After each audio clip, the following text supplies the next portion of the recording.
दोस्तों नमस्कार। World news में सभी दर्शकों का स्वागत है। हम अपने दर्शकों को बताना चाहते हैं कि सोलापुर महानगर पालिका की चुनाव अन करीब है।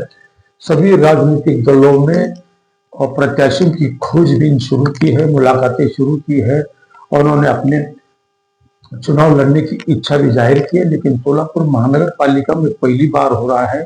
कुछ प्रभागों की स्थिति तो ऐसे बनी है जो विशेषकर प्रभाग क्रमांक 20 के अंदर चुनाव नहीं बल्कि जंग की तैयारी चल रही है। इस तरह से हालात दिखाई दे रहे हैं। प्रभाग क्रमांक 14 में भी ऐसी स्थिति है और विशेषकर साफ तौर पर जिस तरह से एमआईएम का जो एक जनाधार था, एमआईएम को मानने वाला एक तबका जो था, एमआईएम की तरफ जो लोगों का रुझान था, लेकिन एमआईएम के अंदर एक दरार सी नजर आ रही है। आसमान में कटी पतंग की तरह जमीन पर भी नजर आ रही है। शौकत पठान जिला अध्यक्ष हैं, शाब्दी शहर अध्यक्ष हैं। दोनों के अंदर दूरियां हैं या मजबूरियां हैं या शाब्दी फारूक शाब्दी सोलापुर शहर में समय नहीं दे पा रहे हैं। क्या महाराष्ट्र राज्य की कार्यकारी अध्यक्ष बनने के बाद उन पर राज्य की जिम्मेदारी बनी हुई है, ऐसी तस्वीर दिखाई दे रही है। एमआईएम के कुछ कार्यकर्ताओं ने कहा कि जब तक फारूक शाब्दी नहीं कहेंगे हम एमआईएम का काम नहीं करेंगे। किस तरह से एमआईएम के अंदर अंतर कला साफ तौर पर दिखाई दे रही है।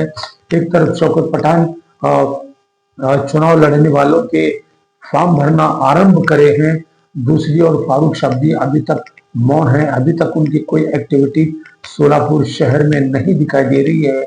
क्या सोलापुर शहर के अंदर चुनाव नहीं एक बाढ़ की स्थिति नजर आ रही है। चुनाव लड़ने वालों की तादाद इतनी बढ़ी हुई है कि अंदाजा नहीं लगा जा सकते कि लोगों के अंदर इतनी दिलचस्पी, इतनी रुचि चुनाव के लिए क्यों है। क्या वो नहीं जानते 35 से 36 हजार वाला एक प्रभाग इतने बड़े पैमाने पर है, लेकिन जिस तरह से भाजपा के लोगों ने मुस्लिम समुदाय के जो बहुल्य क्षेत्र थे उनके अंदर कैसी सेंधमारी करी कि मुसलमानों का प्रतिनिधि महानगर पालिका में चुन के न आए और मुसलमान खुद आपस में लड़के वोटों का बंटवारों का फायदा भाजपा को मिले। इस तरह से सोलापुर शहर में महापालिका की स्थिति बनी हुई है। हम वार्निश ये खुलासा करना चाहता है कि वोट बंटवारों का फायदा सबसे ज्यादा भाजपा को होगा। भाजपा ही इसके अंदर बाजी मार ले जाएगी और जितने भी सेकुलर वोट हैं उसका डिवाइडेशन होगा। क्या महागठबंधन की स्थिति कैसे होगी, क्या होगा सोलापुर के चुनाव के बाद तस्वीर देखते रहिए वार न्यूज। धन्यवाद।